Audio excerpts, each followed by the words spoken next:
Shalom, puji Tuhan. Selamat bertemu lagi dengan saya, Pendeta Hizkia Wehanto. Hari ini hari yang penuh dengan sukacita. Saya akan membawa sebuah topik yang cukup menarik. Sukses menjadi gembala di marketplace. Pertanyaannya, tema ini kenapa bisa diangkat oleh saya? Karena saya melihat banyak hal-hal yang harus kita pahami di dalam ketika kita masuk ke dunia pekerjaan. Kita sebagai manajer atau sebagai direksi, kita adalah gembala sebetulnya untuk tim kita, untuk bawahan kita, untuk staf kita. Dan kadang-kadang sebagai direksi atau sebagai manajer, kita salah atau lupa menempatkan posisi kita. Ada di mana dan harus bagaimana kita.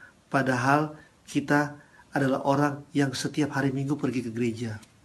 Setiap hari Jumat aktif dalam persekutuan doa di kantor. Hal ini sangatlah membuat Tuhan kita tidak nyaman. Tuhan kita menangis karena sebagai gembala kita tidak mencerminkan kita adalah gembala atau manajemen yang ditempatkan Tuhan di dalam dunia usaha. Baik kita sebagai profesional atau sebagai kita pemilik usaha itu. Saya akan mulai dengan firman Tuhan yang terdapat di dalam Lukas 12 ayat 35 sampai dengan 37. Demikianlah firman Tuhan. Hendaklah pinggangmu tetap terikat dan pelitamu tetap menyala. Dan hendaklah kamu sama seperti orang-orang yang menanti-nantikan Tuhannya yang pulang dari perkawinan, supaya jika ia datang dan mengetok pintu, segera dibuka pintu baginya. Berbahagialah hamba-hamba yang didapati Tuhannya berjaga-jaga ketika ia datang. Aku berkata kepadamu, sesungguhnya ia akan mengikat pinggangnya dan mempersilakan mereka duduk makan, dan ia akan datang melayani mereka. Puji Tuhan.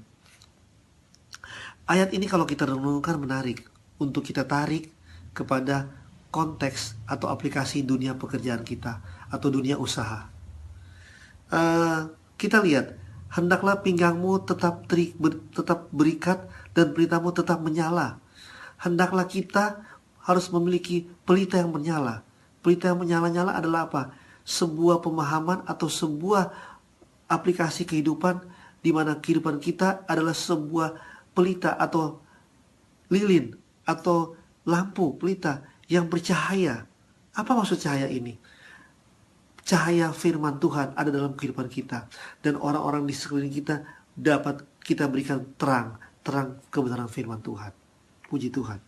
Dan berbahagialah hamba-hamba yang ditapati Tuannya datang berjaga-jaga. Berbahagialah hamba-hamba atau orang-orang atau tim pekerjaan yang ketika Tuannya datang sedang bekerja dengan baik. Maka dia akan duduk dan mempersilakan timnya duduk makan, dan ia akan datang melayani kepada mereka. Melayani itu artinya apa? Sebuah komitmen.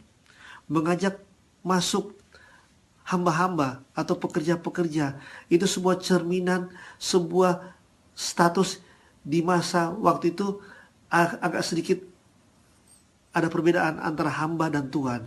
Tapi seorang Tuhan yang baik, dia berani mengambil sebuah sikap, mengambil sebuah status. Dia ajak duduk bersama-sama, duduk seperjamuan makan dengan hamba-hambanya. Satu level, satu status.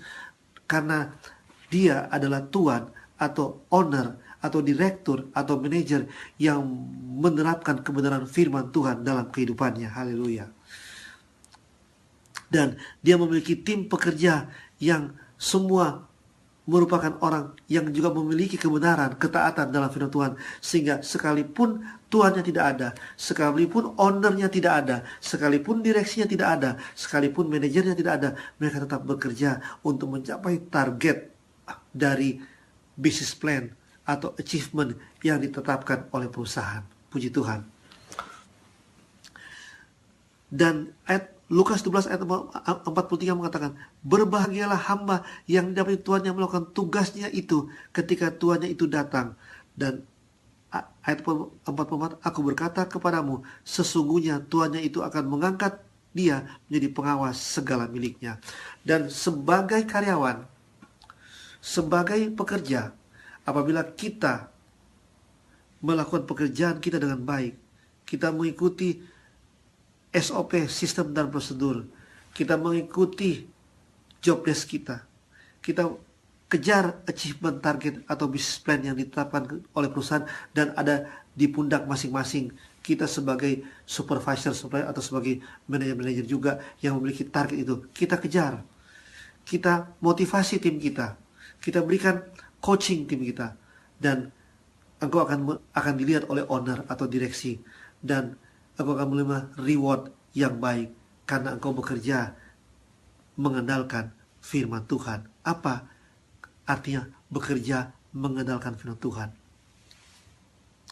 Engkau akan bekerja dengan baik, jujur, memiliki komitmen,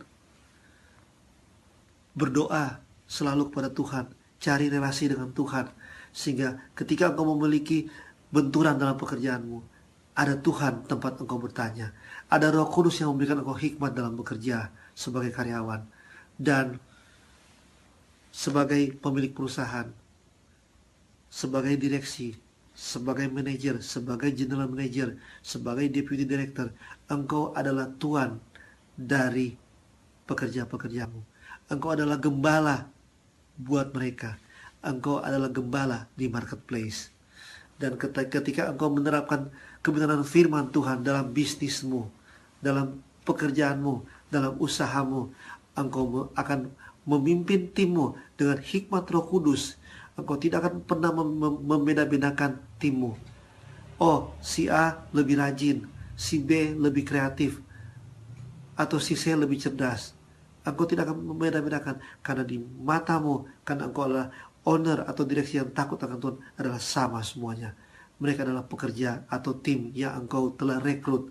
Kalau ada yang tidak bekerja dengan baik dan optimal, itu tinggal kita melakukan coaching. Kita delegasikan kepada manajer kita untuk memberikan coaching atau pengarahan atau pembinaan, atau memberikan motivasi supaya mereka bisa bekerja dengan baik. Dan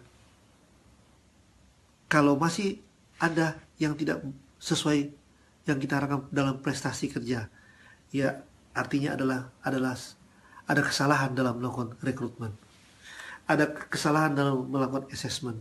Mari dilakukan assessment kembali supaya tim yang sudah ada engkau bisa berikan pekerjaan yang sesuai dengan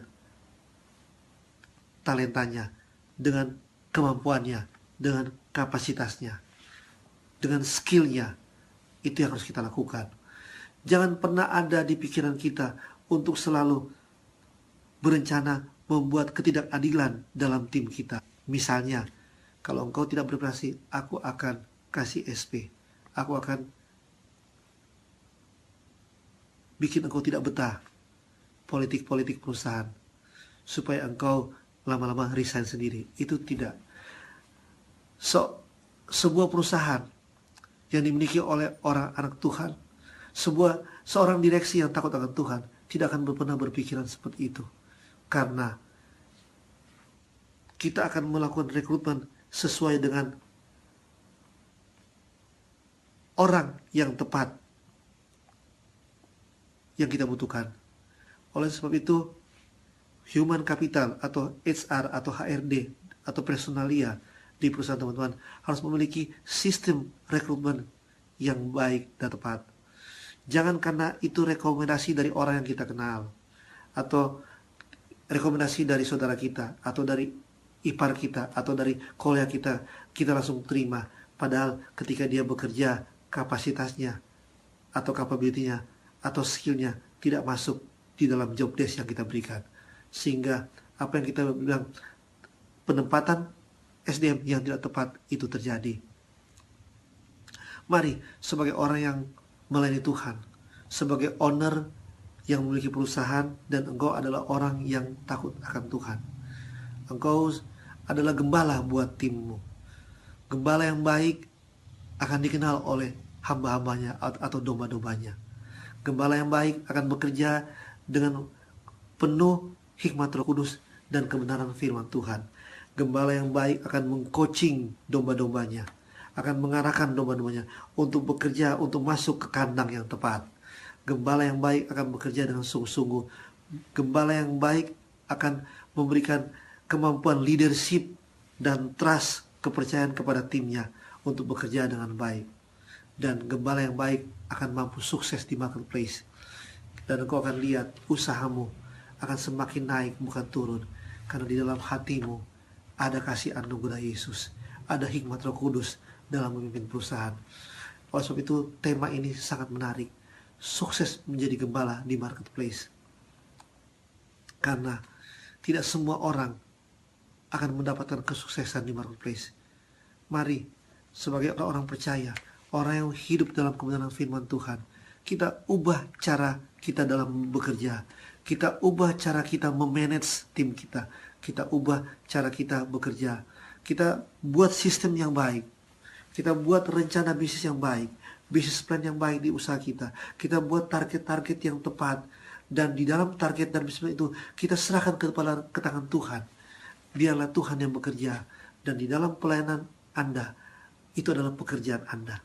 Pelayanan Anda adalah usaha Anda. Pelayanan Anda melayani tim staf-stafmu. Itu pelayanan Anda. Dan itu adalah pengembalaan yang sangat dahsyat di mata Tuhan. Puji Tuhan. Firman Tuhan, saya tidak panjangkan lebar. Tapi mari kita renungkan firman Tuhan ini. Kalau kita sebagai pengusaha, sebagai owner, sebagai direksi, kita mulai mengambil sikap yang bekerja menjadi leadership berdasarkan kebenaran firman Tuhan. Tetap kita harus ikuti aturan main. Kita harus memiliki tim yang juga memiliki kapasitas yang baik. Oleh sebab itu saya katakan, dalam rekrutmen pertama kita harus hati-hati. Jangan kita mempekerjakan orang berdasarkan rekomendasi. Tapi mari kita lakukan assessment. Kita lakukan psikotes supaya pekerja atau tim yang kita peroleh adalah sesuai dengan job desk, sesuai dengan target yang kita tetapkan terhadap departemen yang dia akan ditempatkan. Supaya di kemudian hari kita tidak pernah berpikir untuk melakukan politik-politik dalam perusahaan, membuat karyawan tidak betah, membuat karyawan tidak nyaman. Ingat, itu berdosa di mata Tuhan. Karena engkau adalah gembala buat mereka. Engkau adalah owner buat mereka. Engkau harus bekerja dengan baik, melakukan seleksi karyawan dengan baik, minta bimbingan Roh Kudus, dan engkau akan lihat usahamu akan berhasil.